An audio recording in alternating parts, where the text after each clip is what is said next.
Good evening and welcome to Suffering in Silence with Evangelist Tia here on Love Bay Afrobeat Music Talk Radio. We're here with you every Friday evening at 7 p.m. Eastern. And Love Bay, we want you to remember that we're rising out of the ashes together.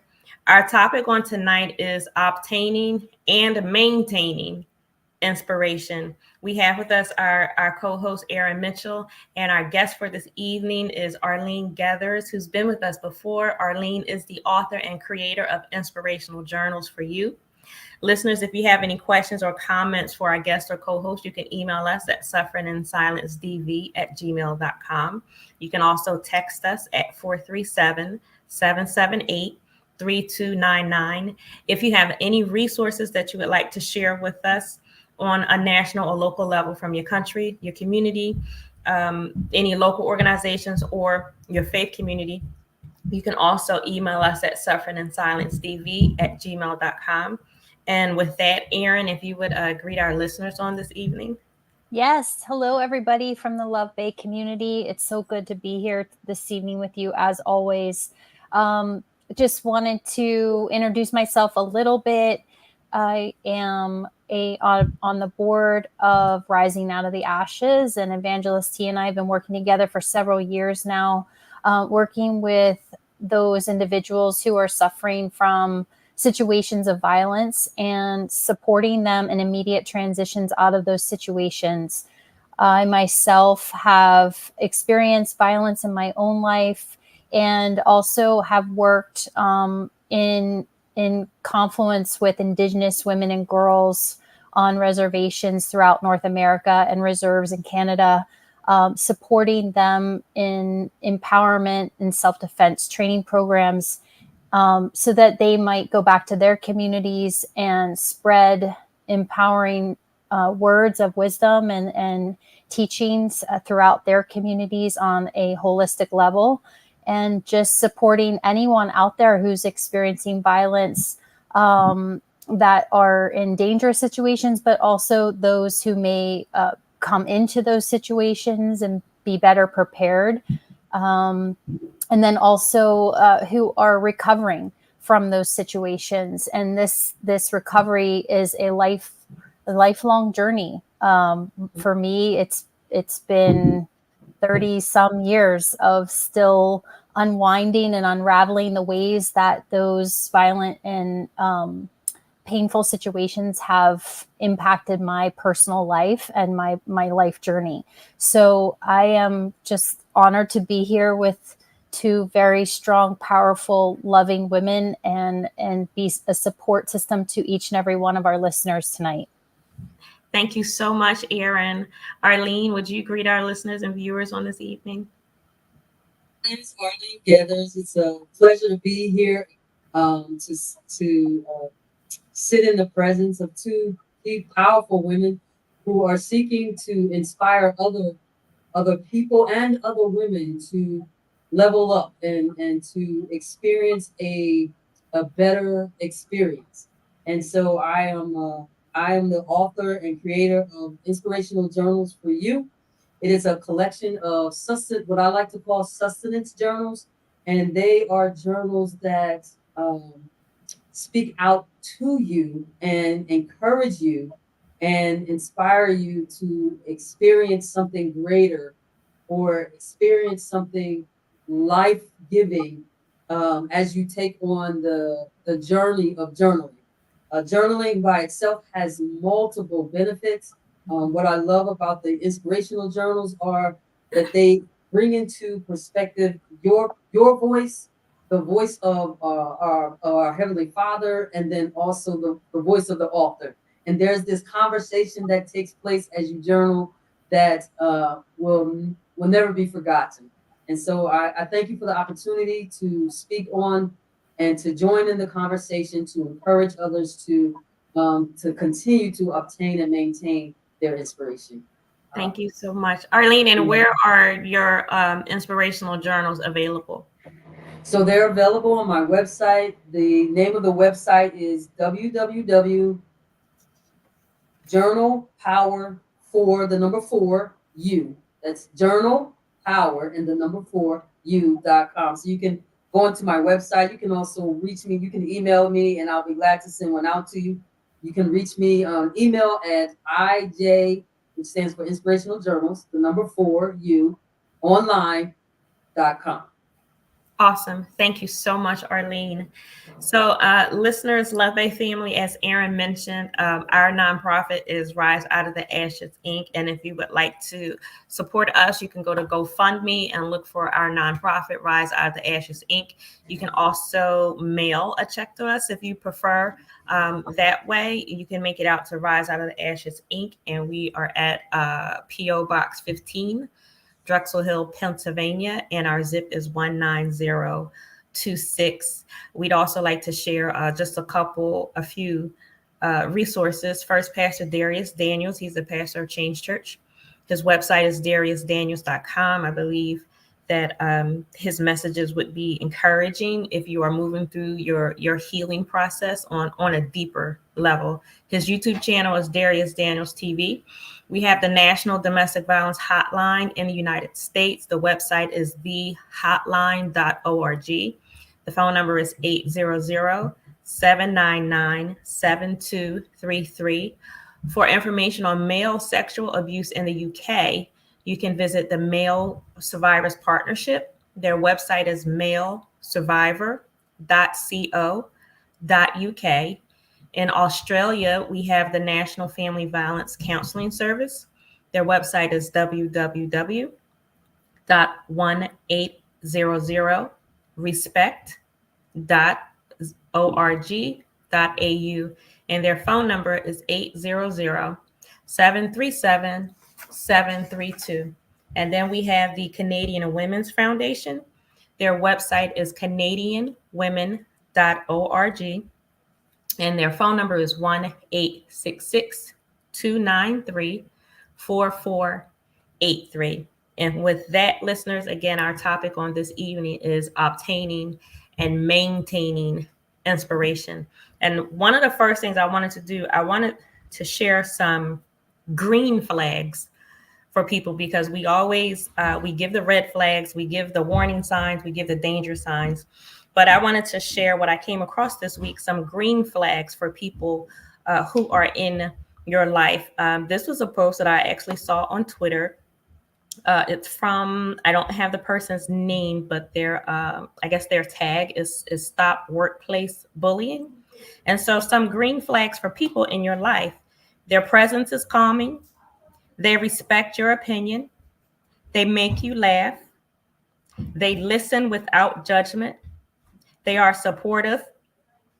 They respect your needs. They honor your boundaries. I love that one. They honor your boundaries. They make an effort. They make you feel valued. So as we talk about inspiration, obtaining it and maintaining it, I thought that those were great points to get you started on that pathway.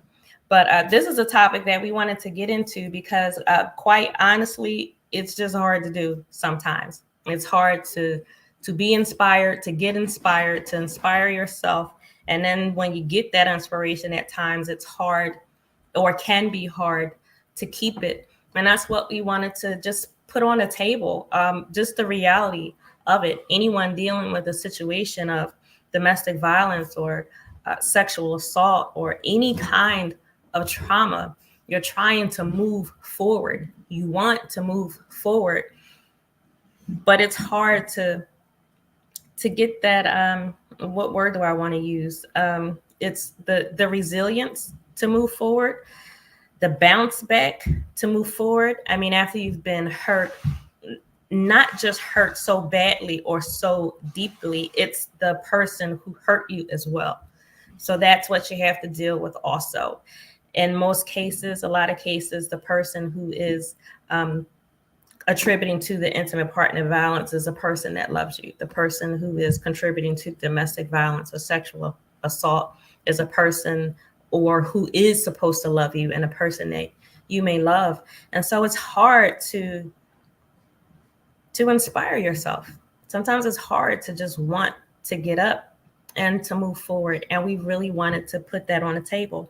So in my communication with Arleen this week, she made some great points that I really just want to give this to her to just go with. But she started with saying to me, maintaining the hope of fruitfulness and longevity of impact is challenging. And so, Arleen, if you could just take your words from there and just share what you share with me and whatever else comes to you, because that one sentence right there and everything else that followed really helped me. So when you sent me the topic of obtaining and maintaining your inspiration, immediately I thought of how when we are introduced to our calling or our purpose or our plan, the purpose or plan we have for our lives, it's like a seed, right? So that seed gets placed inside of us, but the space between the seed and the actual manifestation of a tree that's bearing fruit, that's a large space, and that's a lot of activity that's going on. There's rooting that's taking place, there's planting, there's receiving, there's cultivation, there's transformation that takes place. And this entire process, there's sprouting, there's branch growing, there's fruit bearing, and then to maintain it from one season to the next, or from one event to the next, or one place of momentum to the next level requires pruning. And so, as someone who is called to inspire, the space between all this, the inspiring, the actual fruit of inspiring, there is a lot going on, and that can be overwhelming. The constant change, or the constant hope of change, the constant of still going through a process and not seeing the desired fruit at the end. And you've journeyed for such a long time of becoming this fruitful tree. And so I said to T, I said, when you think about all that's going on, it's impossible for you to do it on your own. Mm-hmm.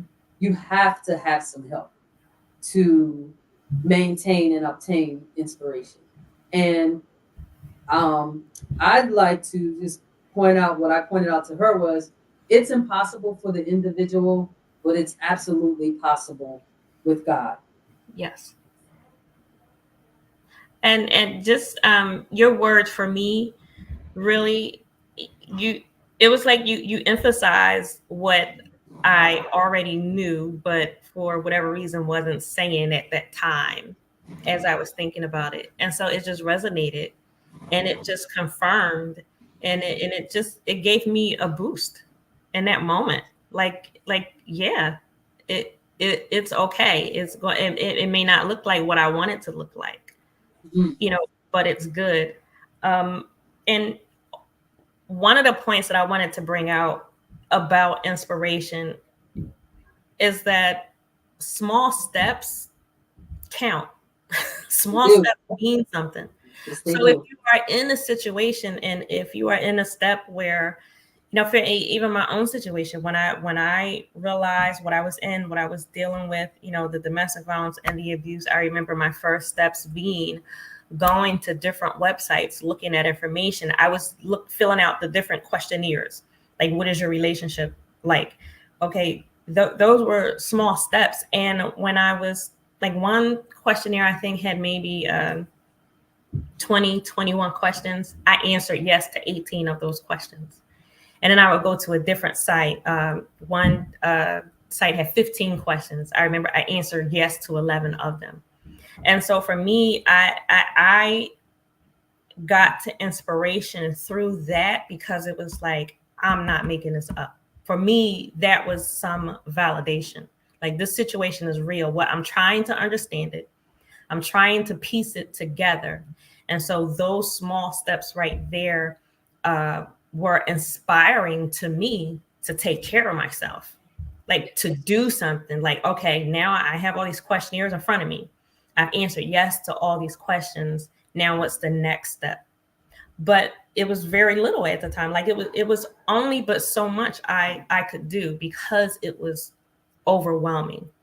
And it was really hard. Like, I didn't sit down and say, hey, you're doing a great job. Congratulations. Like, my head was all over the place. My emotions were all over the place. But I want to point that out, to you, Love Bay, wherever you are in your process, whatever you count as inspiration, it counts, right? So I really wanted to point that out. I wanted to throw that out there. The small steps matter. The small steps count. Erin, you want to throw anything in there? Yeah, I love the tree analogy, Arleen, because I think at times maybe when I didn't feel inspired, I may have been in the pruning process, right? Like, so that's a really beautiful reframe, so that it doesn't feel so disconnected, or that I don't feel so disconnected when I'm in a process of not feeling the fruit or feeling the flow of what's coming through me. So that's really important to me. I also really love the word inspire, that it means taking a breath in. And when you were saying like the simple steps, Tia, that like the simple things you can do, that literally just breathing in, the air. Yeah. And we're blessed if it's clean, that we can take a clean breath of air in to our bodies. And that's, to me, that is just, I think the word holds a lot of power, and we can complicate it, but that air that we breathe, the spirit, that God, or love, or whatever you want to call the higher power, brings into you, that in that moment is inspiration. And then there's other times where inspiration is really powerful, and you get that idea, you get that creative pull to start an organization, to call somebody that you haven't talked to in 16 years, and you make the call and they tell you, oh, my husband just passed away. These are other ways. And I think, Arleen, what I would love to ask you is, what does it feel like for you and the people that you work with? What do you hear most about what it feels like to be inspired, and what does it, is there a way to maintain it, through the times when you're pruning, so to speak? So there's this so my biggest inspiration is seeing other people's light come on, right? That is my biggest inspiration. So I get the when someone picks up the journal and that word touches them right where they are and it encourages them, that inspires me. Inspiration is a validation of what you're doing matters, right? So for each one of your organizations, when you know that you've helped somebody, and when you get a chance, if God allows you to see that you actually help someone uh, out, through, over, past, beyond, again, when you see that, that's inspiration. And I remember when I first started the journaling, creating these journals. And by the way, the journals you saw on the website, nowhere near the original journals, right? They were a little rough, not as grasping and not as eye appealing. But I started, right, and I was about a year and a half in, and I went to a yard sale to set up and sell the journals at my children's school.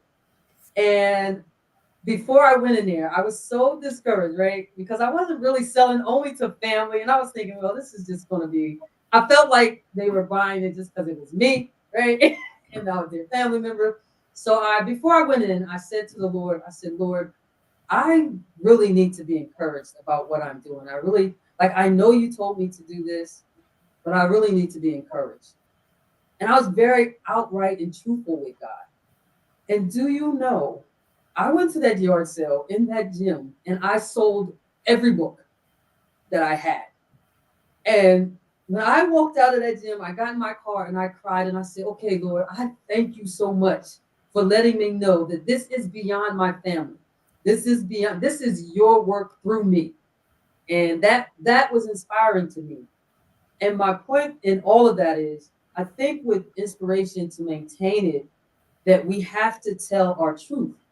We have to inject our hope and our love and our faith with truth. We just can't inject it with cliches or we have to not only say the word, but we have to tell our love and our hope and our faith the truth. And the truth about why we started what we started, why we're producing this fruit, the truth about the flow in our lives, like the people that are pouring in and the people we are pouring out to. The truth about that, are we connected both upward with God, and are we connected to other people? So we got to tell ourselves the truth about that. We have to tell ourselves the truth about ourselves, right? So sometimes it's not that we can't maintain or obtain inspiration. We're tired. We just need to rest. Or we just need to build in a system of self-care into our lives. And even maybe you can't get away for 3 days, but I think we all need 3 hours out the week where we're just resting, sitting back, and going to that place physically or emotionally or performance-wise. Like for me, it's near a body of water. It could be a little pond, it could be a lake, it could be a river, it could be the ocean. Just to take that time and be truthful to yourself and say, hey, I need to just rest so that I can receive inspiration, so I can receive motivation. And so we have to be truthful in the position, like where we are in this space from seed to fruit. We may be at the blade stage and we're like, well, where's the fruit? But you're at the blade stage. So let's be true to ourselves. Like, we're really at the blade stage. We really should not be expecting fruit at the blade stage. We should be expecting fruit as we branch out and as we go through the process of becoming an adult tree, if you will. And then be truthful about the source of your power. What brings you power? Who are those people that every time you talk to them, you are encouraged? Yes. Keep them close to you. What is that activity? Is it taking your dog for a walk that keeps you inspired? Is it talking to a friend? Is it writing? Everything that we do, we write. We write books. We create organizations. It really is to inspire other people to experience something more than what they're experiencing right now. Something hopefully better than what they're experiencing. Yeah. Broader, more loving, more authentic. So I say all that to say we have to inject truth in order to receive and maintain and obtain inspiration. That was a lot, but it was amazing because I was going to ask you, and in the face of trauma, it's hard to inspire yourself. So I was going to ask you, what do you say to the person who is just honestly tired? I do want to try. I don't want to give up, but you know what? I'm just tired. And so you answered that. And I love the analogy of the tree for several different reasons. One being when a tree is planted, or any kind of seed, when it's planted, there's progress in the dark. You can't see it, but it is growing. As nature takes its effect, the seed eventually will sprout above ground and you'll be able to see it. But even though you can't see it, some stuff is still happening in the dark.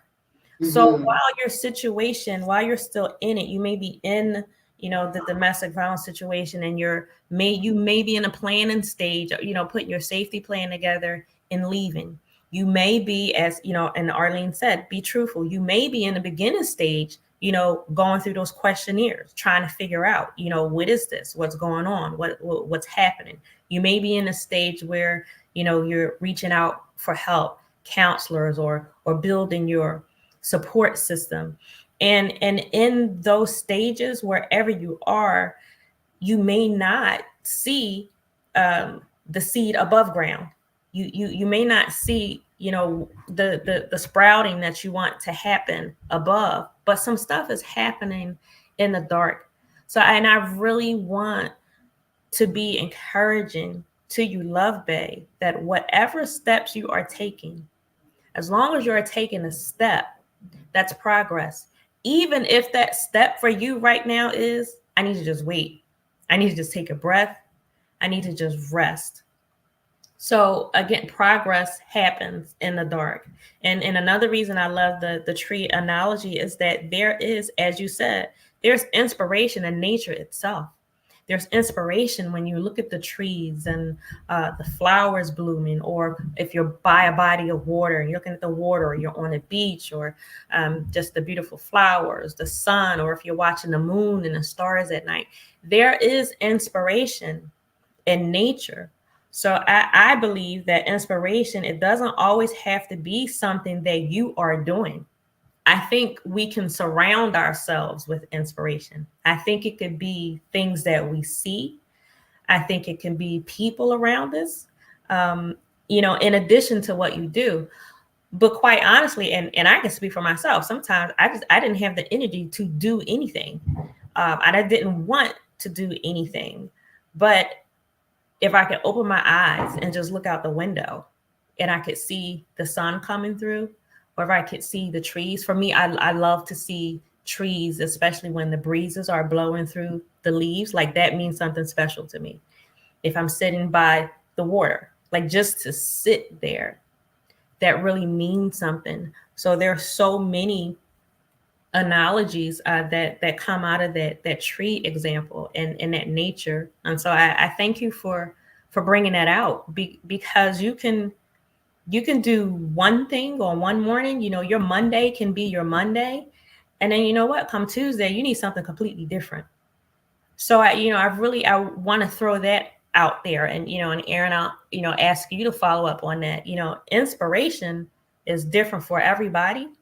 And to one person, inspiration can be several different things, and it's okay.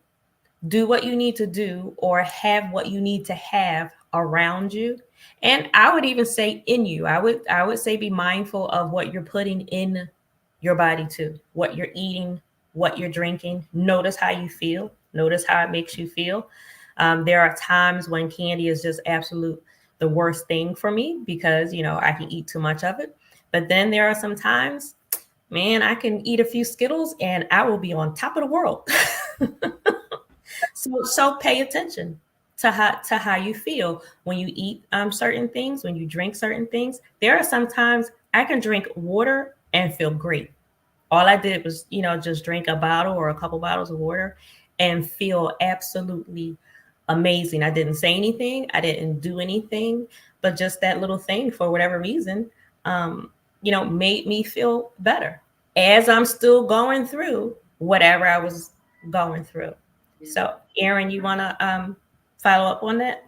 Yeah, I think that for me, the routine of finding out throughout my life what has worked for me to stay inspired or to stay balanced, connected, I think is really important, because for the times where I've noticed with the flowers, with the wind blowing through the trees, as you were saying, sometimes I see those things and I don't feel it. Yeah. And I wonder, like, wow, it alerts me. It makes me realize I'm not in a good place when I can't see a little kid running and get a smile on my face, or feel the smile inside. If I see something good and I know it in the past, it's made me feel good. And then in that moment, I don't feel that. And I think, oh, yikes, I gotta, like, what's that about?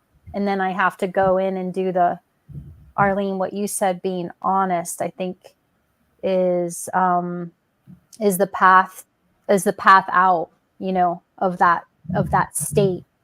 But in that I've connected to, I have to be disciplined about certain things, especially as I get older. I'm 48. I am going through life change, and I need to get my body moving. I just do. I need to, I have to spend quiet time in the morning to pray, to ask for what's the direction. I need some guidance on this or that. I do little meditation cards, the journaling, like your Arleen. I mean, that's key for me, because sometimes I write stuff down and I don't even remember what I wrote, but the process of it for me is has been key. And I think the older I get, the more committed I am to those routines that keep me on track. I was wondering too, Arleen, how your journals work with people. Like, are they in that state that I was talking about where the flower doesn't move them, to like how do they come to you? And then do you have, I don't know, I guess just maybe if you could share a little bit about that. So,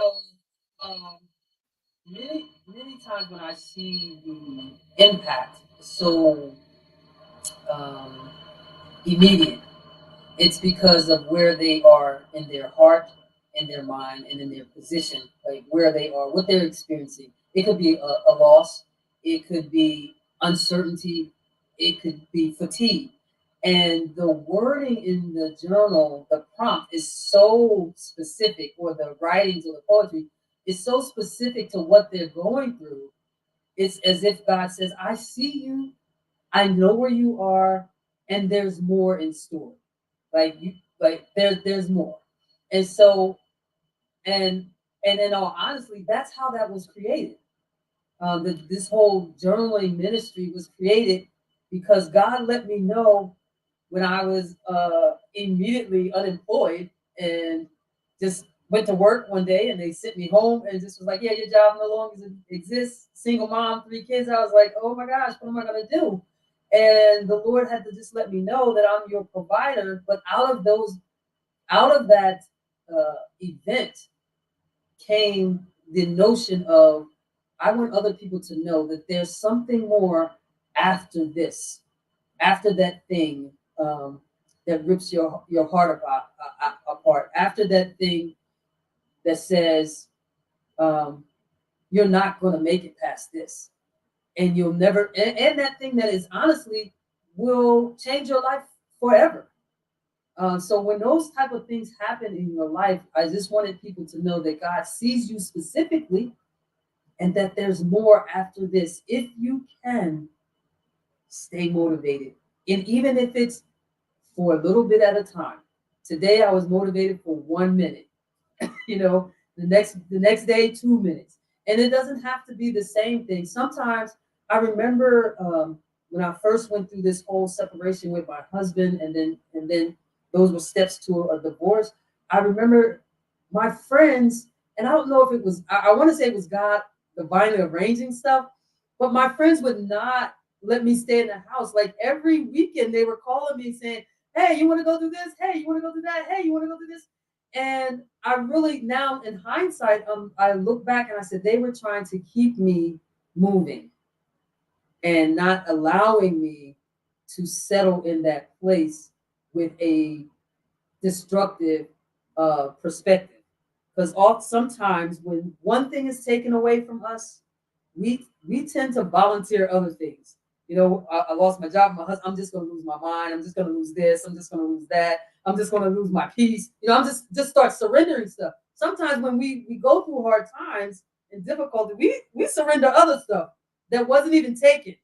So I applaud my friends and God's intuition for them to just not allow me to go down that rabbit hole and just fish me out, if you will, out of that place.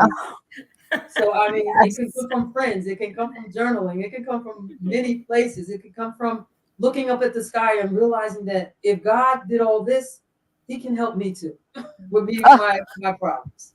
So, Miss T, I'm gonna Yes. turn it over to you. Yes. Amen to that. Yes. Well, I think that was a great point about how we can just surrender other things. That is so true. And so you just don't want to get stuck in that point. So it's like that's why you have to be mindful and you have to be truthful with yourself. Yes. You have to know yourself.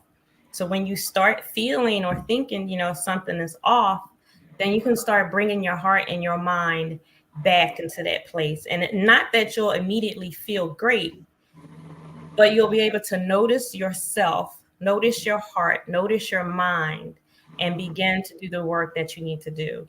So for instance, Erin, what you were saying, the sound of children's laughter is, for me, it is just awesome. I love to walk by a schoolyard and you can hear the laughter of the kids just running around and playing. Like that really makes me feel good. Like there's a daycare not too far from me, and at just different times during the day, all of a sudden I can hear like this burst of laughter and play from the children. But there are times when I can hear it and I don't have that bubbly feeling. And so for me, I know if something that normally brings me joy, something that normally would make me smile, if it doesn't, then I know within me something's off a little bit. I need to start caring about myself. I need to sit down and figure out what's off. What isn't going right for me.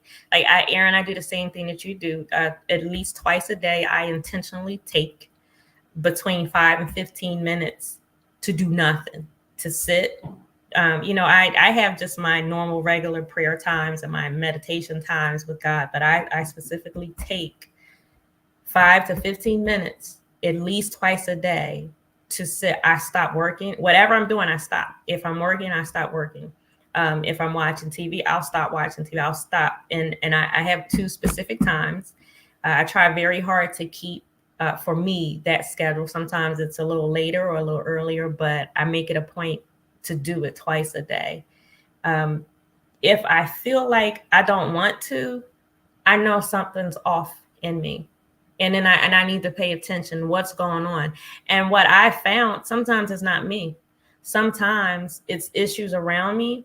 And it's like I have to detach myself from somebody else's pain or somebody else's trauma because it's weighing on me.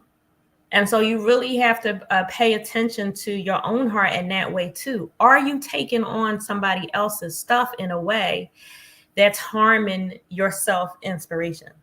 Are you taking on somebody else's stuff in a way that's, you can't smile and, you can't move as fluid as you normally would because you're really sad about somebody else? And I think empathy and compassion is awesome, but there has to be a time where you let it go. You have to definitely let other people go. Sometimes we got to let our own stuff go for a period of time. We got to pick it up and deal with it however we need to. But absolutely, you have to let children go. You have to let the friends go. You have to let work go. And when I say let it go, I'm not saying completely forget about these people and you don't care. But I am saying you have to intentionally set down issues that are weighing on you and bringing you down. And again, being truthful, you have to realize there are some things you can do nothing about. There are some things you are not supposed to do anything about it. So sometimes you just have enough dealing with and living your own life. So living your life and trying to live somebody else's, paying your bills and trying to pay somebody else's, getting your counseling together and trying to figure it out for somebody else, make sure that they're in counseling as well. You can't do that. So you have to realize when you're taking on things that you shouldn't be taking on, and when you have to put it down. But I will absolutely say, and we always want to be transparent. We always want to be very, very honest. Sometimes it's hard to say what you don't feel. I know I tell people and I encourage people all the time, stand in front of the mirror, and you tell yourself you love yourself, tell yourself that you are beautiful, tell yourself that you are going to get through this, that you are going to make it. And when I'm dealing with people, a lot of times they are in the midst of a situation of domestic violence. Just this past couple of weeks alone, I've had several people actually literally going through a divorce, both sides, men and women who I've been, counseling. And it's hard to look in a mirror and say, I'm going to get through this.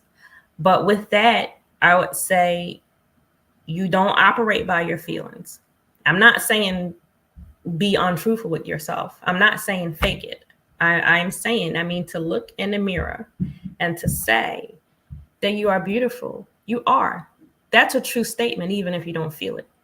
And so you don't operate by that feeling of you don't feel like you feel beautiful. You don't feel like you feel worthy. You don't live your life like that. You acknowledge it, but you still press on. And I think what we're saying on tonight is that it's hard to do that part, that press on part. It's hard, and we're acknowledging that. But we want to encourage you to still do it, to get through.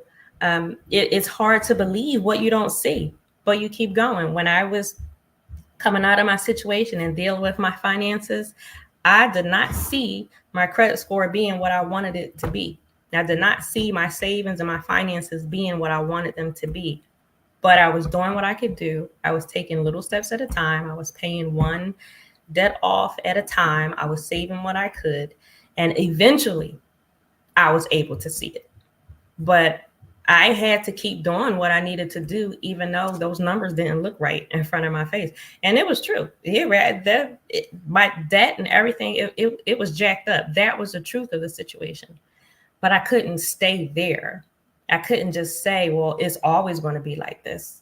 I couldn't say, I'm just going to give up, and like Arleen said, just surrender to everything else. Like my credit score is jacked, so I'm just not going to get a car, and I'm not going to have a house, and I'm not going to go to school, and I'm not going to have food and clothes and whatever.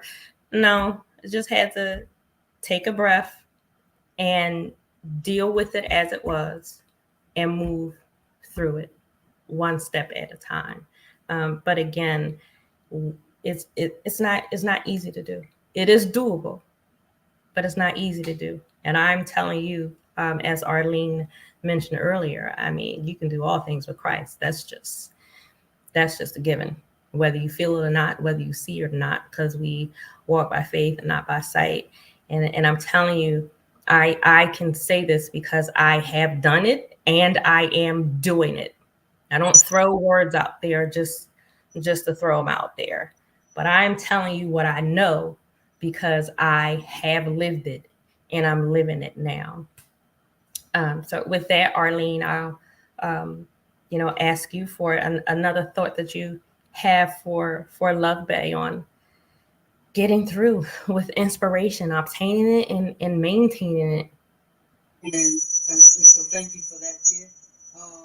So I heard two things from you and Erin, and one of the things that stuck out is about being aware of where you are, being truthful to where you are, and then knowing that you know yourself and you're so self-aware that you're able to assess that, oh, I need to go back.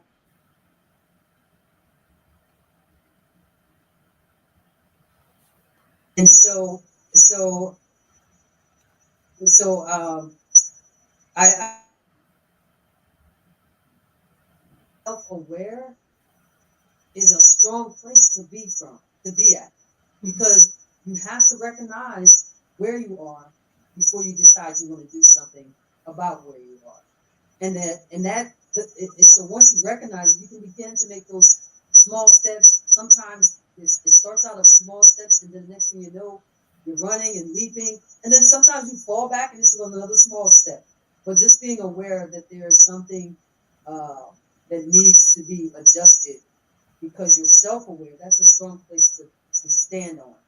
And then the other thing I wanted to point out was that being in relationships and how your connectivity with other people can actually blind you from the motivation and inspiration that you have or once had, just because that connection is and I'll read it like I wrote it down. There are things and places and circumstances and people that use your energy without reciprocity or compensation.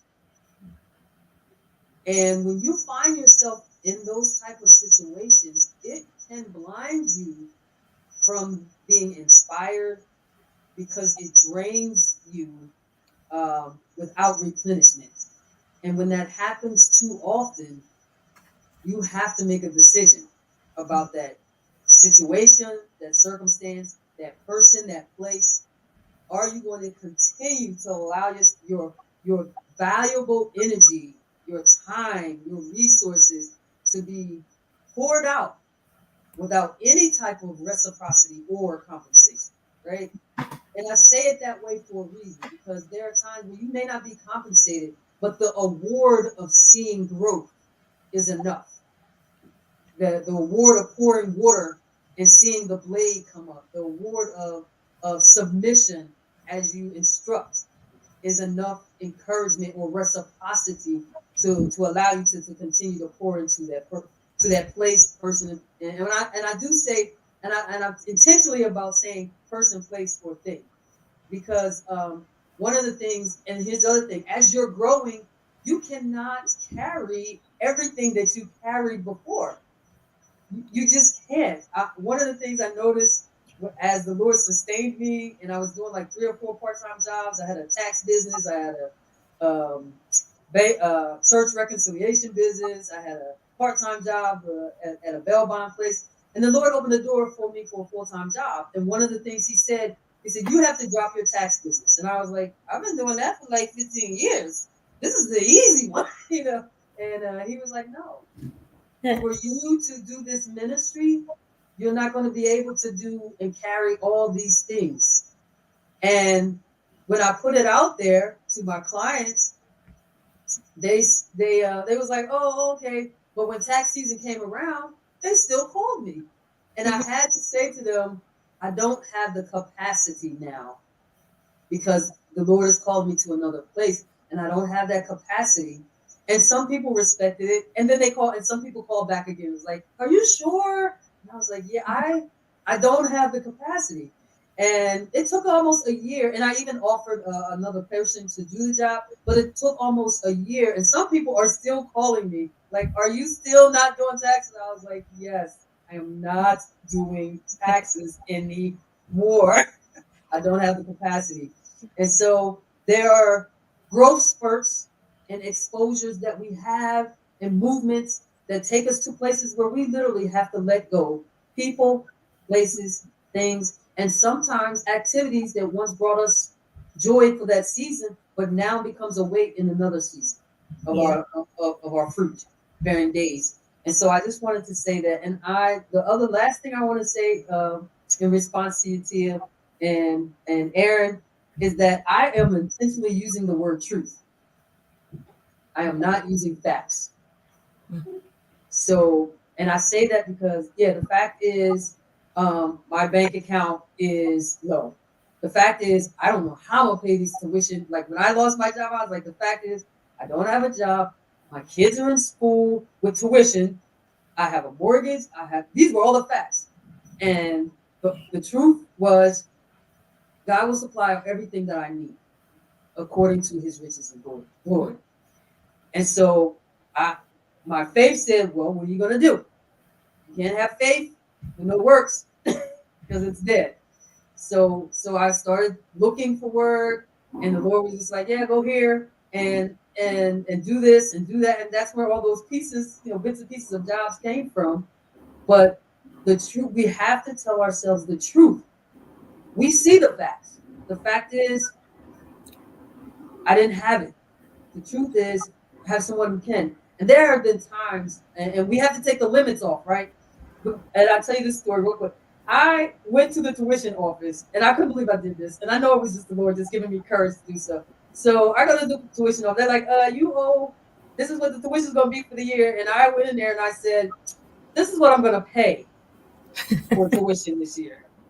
And I never do stuff like that. And I know, and it was only because I heard a word that said to me, I was in church and they said, take the limits off of God. Things don't have to be as they are, just because they are. So I went in there and I said, he said, well, this is the tuition rate. I said, this is what I can pay. Can I pay this? Oh yeah, we'll see if we can get some scholarships for your kids, blah, blah, blah. I was like, okay, girl, do your thing. But had I not heard the truth and not focused on my facts, I would not have been inspired to go try it.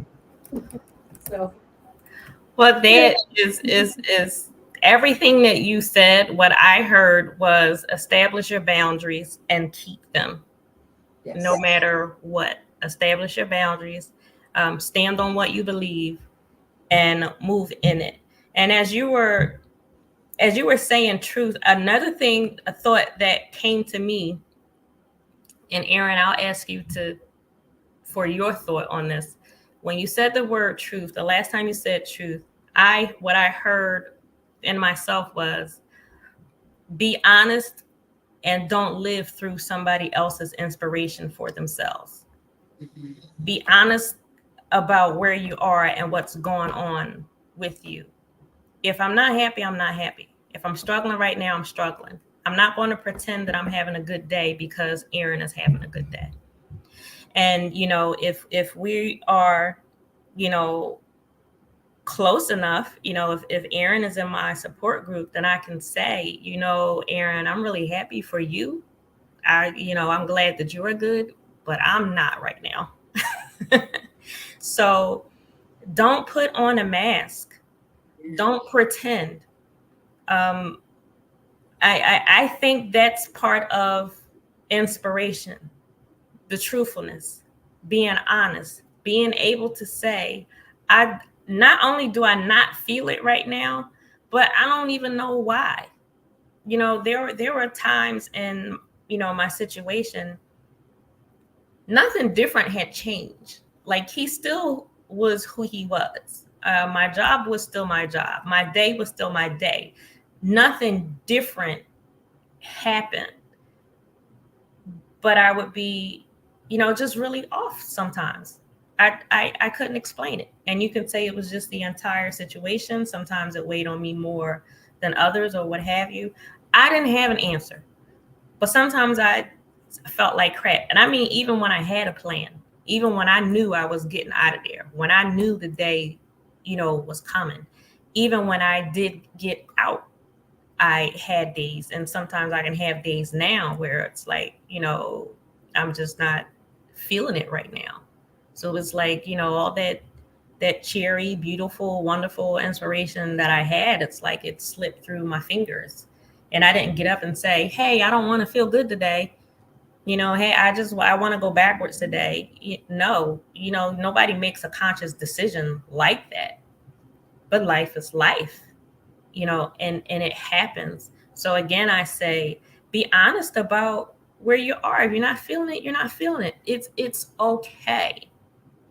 And don't pretend because somebody else is feeling good or looking good. Don't do that. So that was the last thought that I had. Erin, what do you think? Yeah, I think that what I really love about what you're speaking about, Arleen, and the journals is that the questions, they act as that awareness that you need to unlock the place that you're in when you need to kind of peel back those layers. And the one question you had about are you tired? Is there a person in your life that you're giving a lot to, that there isn't that reciprocity? These are the things that if you're just in your own head and the support network isn't there in a moment. I mean, I can't remember how many thoughts we have a day. It's like 70,000 different thoughts a day. So it's some really wild number that I always get it wrong, but just trust me, it's a ton of thoughts that run through our mind. And if that's just left to kind of go, every single day without having, Arleen, something like your journals to say, hey, wait a minute, check in here. What's going on in there? What are those thoughts? Are you tired, or is this happening for you in a relationship where there isn't reciprocity? Is there something else that's going on? I think that this is so critical, and that's probably why you sold every one of those journals at that first sale at the school, which is just such an incredible story. And I love that story so much. Arleen, do you find that, you asked in that moment, you said, show me a sign, and you certainly got it.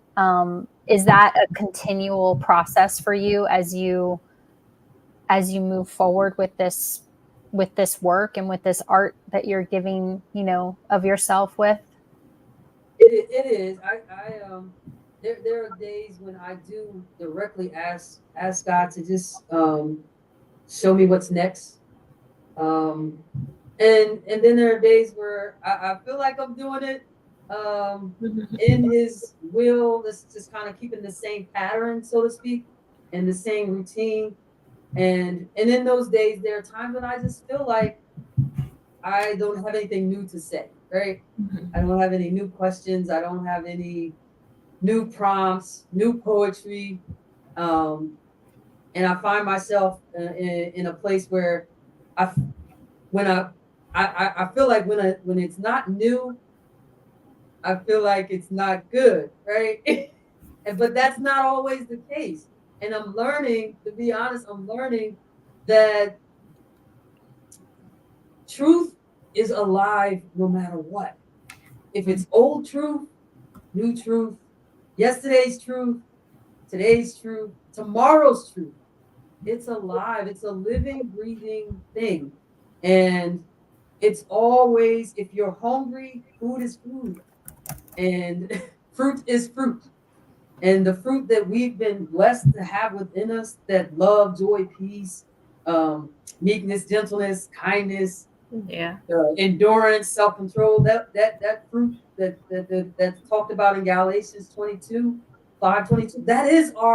that's what each one of us have that in us. And we write books, we set up organizations so that somebody else can snatch a piece of fruit of our tree and experience that love, that kindness, that joy, that peace, that endurance, that self-control.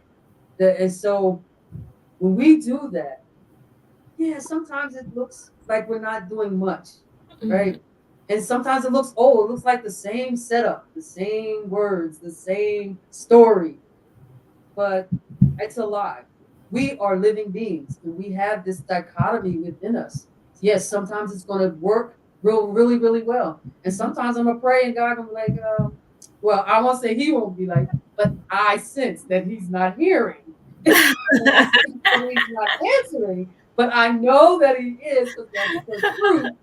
But there is evidence. There's no evidence. I'll put evidence in quotes. Yeah. There's no evidence of being heard. But in all honesty, I have to say, even when there's no evidence, I have enough history now with Him. Yeah. That I can just say, yeah, He's good. And however this is going to play out, I'm with it, and I'm going to walk it out and enjoy it. And sometimes I heard this song, and I haven't heard it in so long, like years ago. I heard this song, and it talked about, I'm growing, but I don't like it. Because growing is painful. Yes. Growing can be painful. It can be weighty. It can be just uncomfortable. Absolutely. But then I'm still growing and maturing. And so I just wanted to just share with you that there are times when you don't have the inspiration and it's hard to obtain it. But I want to encourage you to not walk by the inspiration. When it's there, it's great. If it's not there, walk by faith. Walk by the truth you know. Walk by the experience that you had with God before. When it's silent, reflect back on how faithful God was before that time. and to walk that out. Yes, thank you so much. As you said, growing and coming into maturity, it hurts. Moving through your situation, it hurts. Getting to that next point, it hurts and it's scary. But when you get to the other side, it will be worth it. And as you were talking about, speaking to God, asking God, and, seeking the voice and in the face of God, Love Bae, I wanted to say, when you're asking, be prepared to wait, because you have to wait on a response, and be prepared or be open to receiving a response that you wouldn't expect.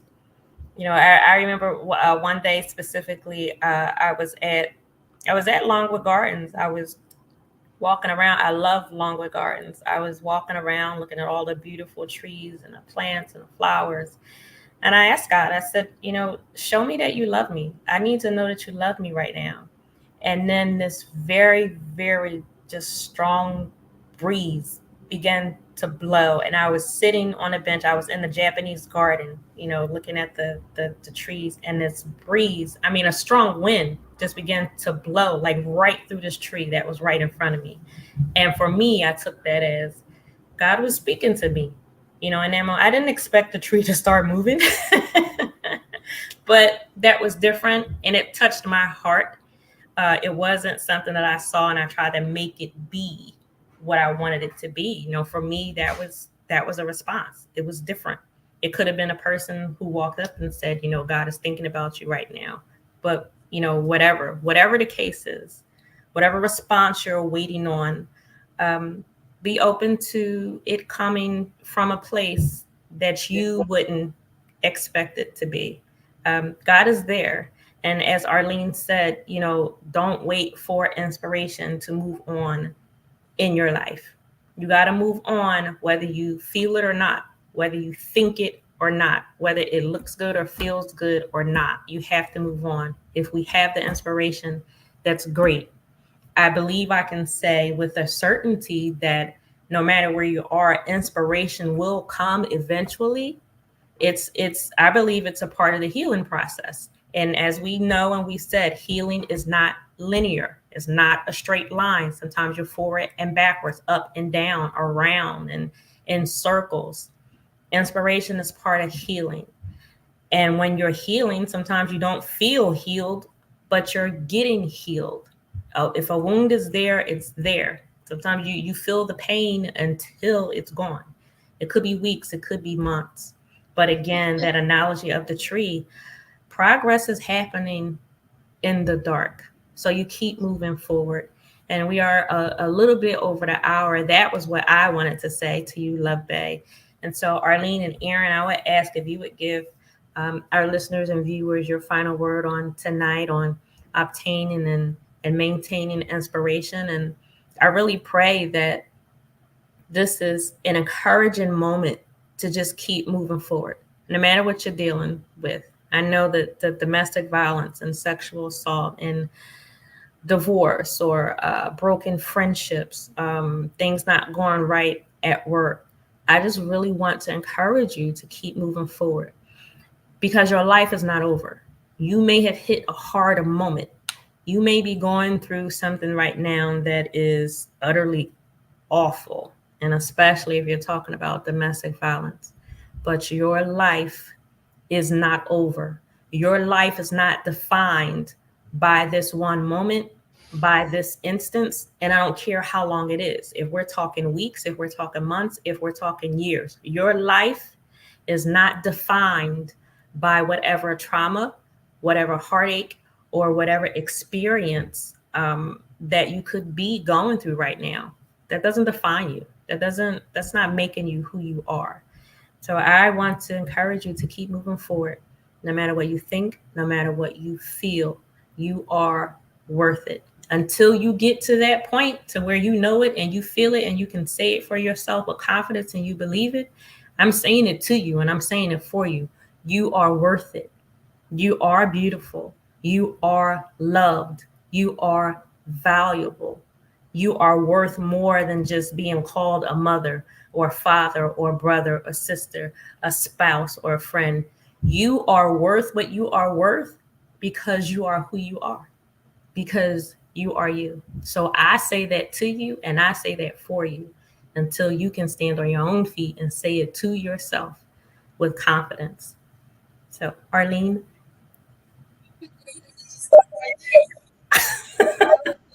Big closure, right? So I'm gonna pass the mic on to Erin. I thank you for the opportunity to share and to hopefully inspire and just kind of share some truth about obtaining and maintaining inspiration. And hopefully I've encouraged someone to keep moving, keep planting, keep watering, keep enduring the season. There's fruit, endure the pruning. There's more fruit. There's a promise after this. If you can just make it to that place, right? To that time where the fruit is scheduled to come forth. And so sometimes it's just running to get to that spot. Just keep running. It's already done. It's already done. It's already established. You just have to keep running till you get to that spot where it's taking place in time. So God bless you and thank you so much for having me. Thank you. Erin, you want to give us your final word of the evening? Yeah, it's just such a joy to be with both of you. Arleen, such a pleasure to meet you this evening. And to all the Love Bay listeners, so good to be with you all in circle. Yes, just the tree, stay with it. Inspiration doesn't happen. We sometimes don't know the kind of fruit we will bear this season or next season. Sometimes I have been inspired and then it doesn't go as planned. And it's really not it's like the inspiration is coming through you from the higher being, from love, from God. It doesn't work on outcomes. It doesn't say like, oh, this is exactly what you're going to get. Don't get in the way of that inspiration. Stay with it. Stay listening every day, every week, take small steps, listen, get into the practice of listening on the daily so that you can hear, go this way, go that way.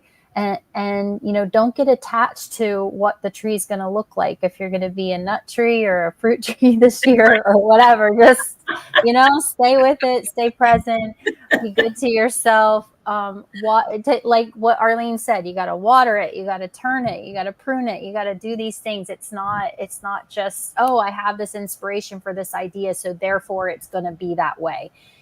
Just take it easy on yourself. So such a pleasure to be with all of you. Thank you so much, Love Bay listeners, Evangelist Tia and Arleen. Have a wonderful weekend. Awesome. Thank you so much. Thank you both for being here with us. Thank you, Love Bay. If you want to catch up on previous episodes from our program, you can visit our YouTube channel, Suffering in Silence TV. We thank you so much for joining Suffering in Silence with Evangelist Tia on Love Bay Afrobeat Music Talk Radio. We're here with you every Friday evening at 7 p.m. Eastern. And Love Bay, we want you to remember that we are rising out of the ashes together. Good evening.